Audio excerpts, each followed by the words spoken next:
Happy birthday, Part. Salamat sa Ginoo sa life nimo, and I thank God for your friendship, and I praise the Lord because you are such a blessing to us, and especially to my life.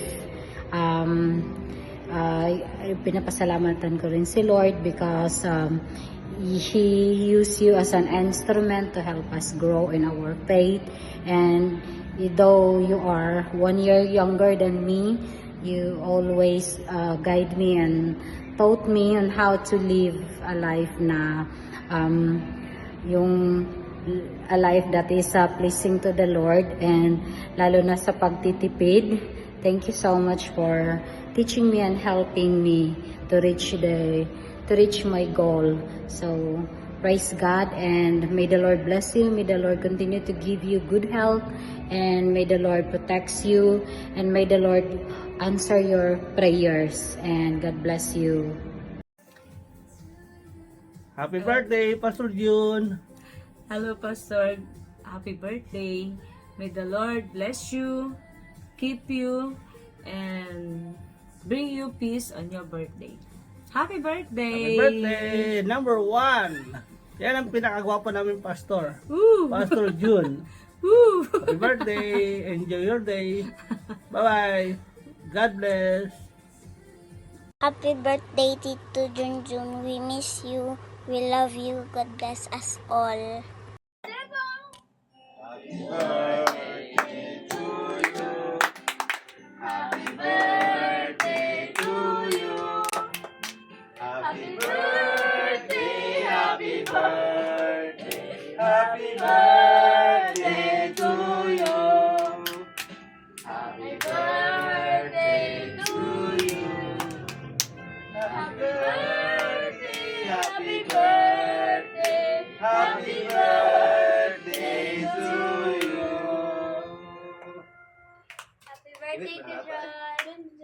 Happy birthday, Tito John! Happy birthday, bro! Happy birthday, Tito Jun. Ingat ka lagi dyan sa kung nasan ka man ngayon. Tsaka, salamat sa mga tulong at paggabay na binibigay mo sa amin. Kahit malayo ka, nagagampanan mo pa rin yung gampanan bilang isang mabuting tiyuhin. Salamat sa mga tulong tsaka mo sa akin, pag push na ituloy yung pag-aaral ko kahit alanganin na. Yun lang. Ingat ka lagi dyan to. Tsaka keep safe.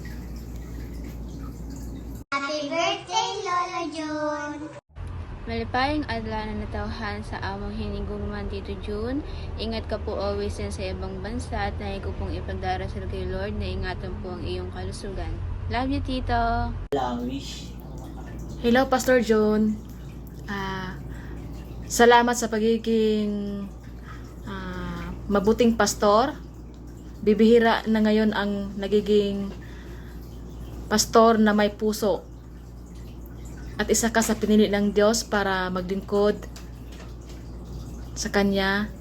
At malayo na narating mo sa ministeryo. Marami ka lang naabot na kaluluwa.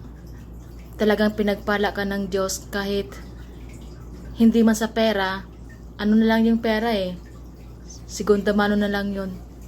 Pero pinagpala ka sa ibang aspeto ng buhay mo na hanggang ngayon ay may hininga ka pa rin dahil marami ka pang dapat gampanan bilang isang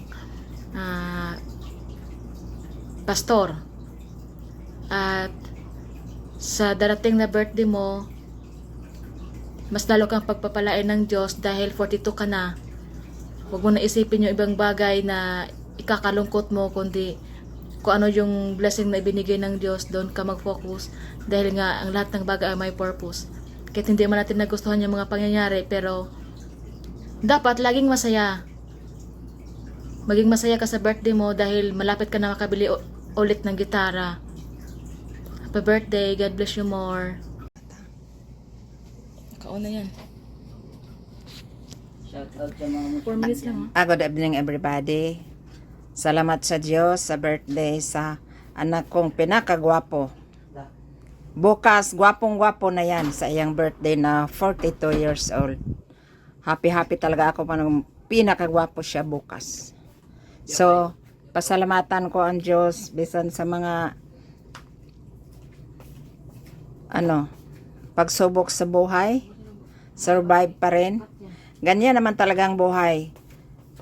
Kay yung mga pagsubok, yun ang papuntang langit. So, pag wala kang pagsubok, wala kang hindi ka makarating sa langit. So, salamat sa always pag-serve sa Diyos. At saka, salamat sa mga blessing na binigay nyo sa amin. At hoping bukas, gwapong-gwapo ka na. Tingnan. Tsaka handsome. Para may babae na nga mag-ano sa iyo, makig-asawa. Kasi sabi mo, walang mag-asawa sa iyo kasi wala kang pera. Dami ka mang pera. Importante sa babae nga dili pera ang hinangad sa isang laki. Yung kabaitan, yung para sa Diyos. Kasi pag wala na kang pera, iwanan ka. So, pag-pray talaga nga right partner. Kasi mag-asawa ka na, kay 42 ka na. O sige, go na. Mag-ano lang kayo si ate nimo kung sino makauna sa inyo. So, salamat sa Diyos nga bukas, gwapong-gwapo ka na. Happy birthday to you. Happy birthday, Junjun. Happy birthday, Junjun. Happy birthday, happy birthday. May God bless you always. Amen. Happy birthday, John. Advance. Salamat po sa pag-aruga ng imong mga kapatiran dyan at saka lalo na sa Panginoon. Pagkupko, pag-aruga in your 42 years at maluwag ang puso ko at damdamin lalo na kung makapag-asawa na kayong dalawa ni ate at right partner nga mabait, magalang sa mga magulang mo, magalang sa mga kapatid mo. Salamat John sa gabay ng Panginoon sa iyo at sa pag-aruga ng may kapal sa buhay mo although malayo ka sa amin. Happy birthday sa iyo. Ang wish ko sa iyo, patuloy lang sa pag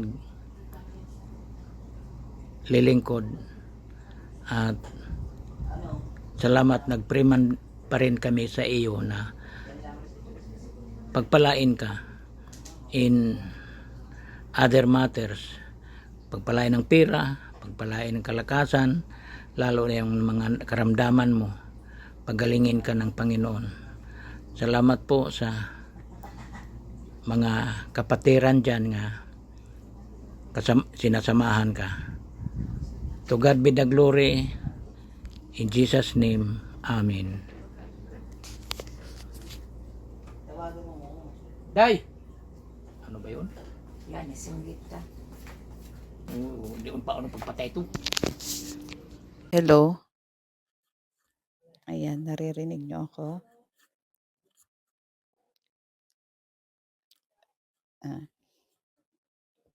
Ginang. Okay.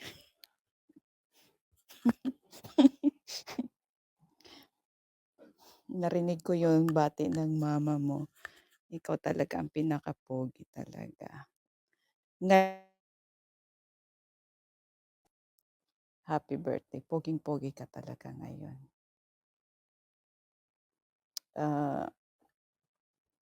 Wish ko sa'yo yung sana matupad na yung mga hinahangad mo noon pa, inaasam-asam mo.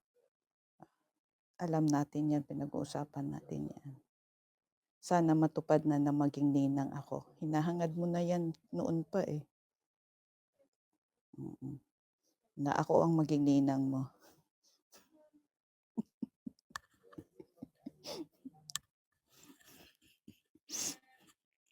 And thank you, Pastor, for your life sa buhay mo. Thank you for the joy sa every time na magkikita tayo.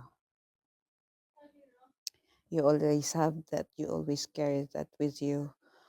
This joy that is within na lumalabas sa buong pagkatao mo. You're such a blessing to each and every one of us. Sa church, kahit sa labas, kahit sa mga bagay-bagay na maliit lang na bagay na pinagsasamahan natin.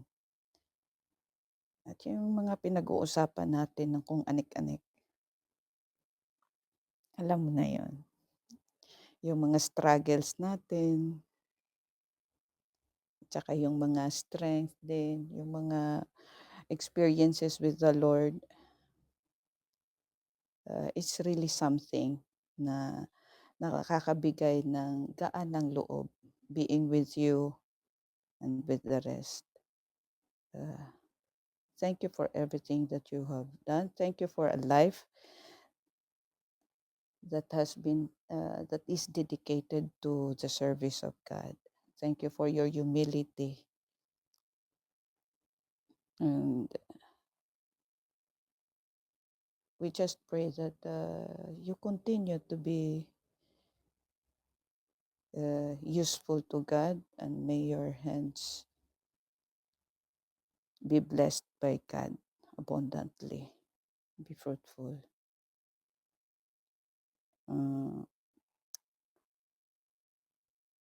Founder, magpray-pray na ba?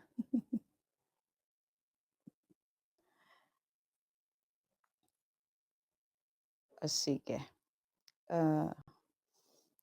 Pastor Jude, we will pray for you. I would request everybody to lift Pastor John in our prayer. Father God, we thank you for the life of Pastor John. Thank you for his humility and unwavering services in the ministry. With this, we also ask for a renewed strength upon him, wisdom, and also protection. Cover him with your precious blood. We also pray for your fresh anointing, that every person he talks, he touch, will see you. Continue to sanctify him and set him apart. Protect him from all forms of temptations and cover him with your precious blood. May he continue to be fruitful in all his ministry. Bless him with good health and provide all his needs. Even for his family back home, oh God, we pray, Lord God, that you protect them, cover them with your precious blood, so that the pastor can have peace while doing his ministry here. With this, I claim in Numbers chapter 6, verse 24 to 26. The Lord bless you, Pastor John, and keep you. The Lord make his face shine on you and be gracious to you. The Lord turn his face toward you and give you peace all the days of your life. In Jesus' mighty name we pray. Amen. God bless, Pastor. Happy birthday again. 42 ka na. Huwag kang mag-pressure. As I have said, don't settle for less. Because God is not less. God is an excellent God. He will give you his best. trust the process, as you have said. God bless po. Thank you po, Founder.